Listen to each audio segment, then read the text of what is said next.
இந்த அருமையான புத்தாண்டு வாழ்த்துக்கள், தமிழ் புத்தாண்டு வாழ்த்து. எங்கள் பரலோக பிதா இந்த அருமையான எங்களுக்கு இந்த வேலையை கொடுத்ததுக்காக நன்றி சொல்கிறேன். அவருக்கே துதி கன மகிமை. இயேசுவின் நாமத்தில் இந்த வேலையில் உங்களை நல்வாழ்த்துக்கிறேன். புத்தாண்டு வாழ்த்துக்கள், மறுபடியும் புத்தாண்டு வாழ்த்துக்கள். இந்த வேலையில் யோவான் 8:12 மறுபடியும் இயேசு ஜனங்களை நோக்கி, நான் உலகத்துக்கு ஒளியாக இருக்கிறேன், என்னை பின்பற்றுகிற இருளில் நடவாமல் ஜீவ ஒளியை அடைந்திருப்பான். ஜீவ ஒளி பகலுக்குரியவராக இருக்கணும், நம்ம வெளிச்சத்துக்குரியவராக இருக்கணும். அவரே அக்கினியானவர், ஜோதியானவர். இந்த புத்தாண்டு நாளிலே எல்லாரும் கொண்டாடுவாங்க. புது வீடை எப்படி கொண்டாடுகிறது போல் விளக்கு ஏற்றி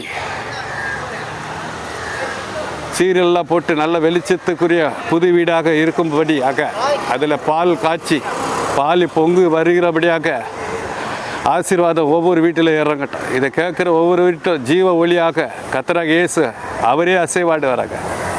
அவரே ஆசீர்வாதம் நிறைந்தவர், வாக்குத்தத்தம் தந்தவர், வாக்கு மாறாதவர். சங்கீதம் 104 மனுஷருக்கு உபயமான பயிர் வகைகளை முளைப்பிக்கிறார். அவனுக்கு முகக்கலை உண்டு பண்ணும் எண்ணெயை, மனுஷனுக்கு இதயத்தை ஆதரிக்க ஆகாரத்தை விளைவிக்கிறார்.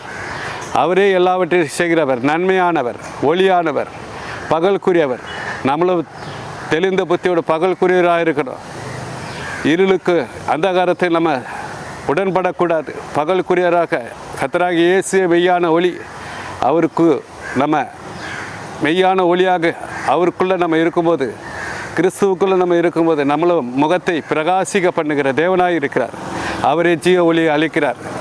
ஹல்லேலூயா. இந்த வேலையில் ஜெபிப்போம். எண்ணங்கள் அருமையான தகப்பன், இந்த அருமையான வேலையில் ஒவ்வொரு வீட்டிலும் புத்தாண்டு இந்த நாளிலே ஒவ்வொரு ஆசீர்வாதம் இறங்கட்டும்.